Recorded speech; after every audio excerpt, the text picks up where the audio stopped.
म नेपालबाट आएँ हजुर हेर्नु लागि है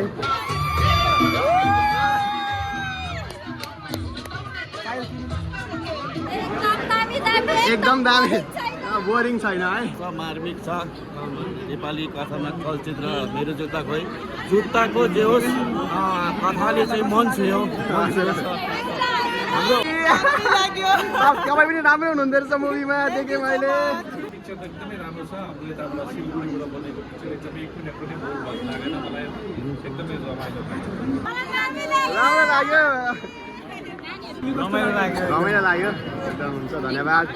दामी छ र हाम्रो नेप्टे दाजु यहाँ हुनुहुन्छ होइन यो एकदमै राम्रो लागेर दर्शकले मन पराइदिइराख्नु भएको छ तपाईँको फिल्म होइन एकदम रमाइलो कमेडी मुभी छ अरे र धन्यवाद तपाईँलाई पनि यति दर्शक हँसाइदिनु भएकोमा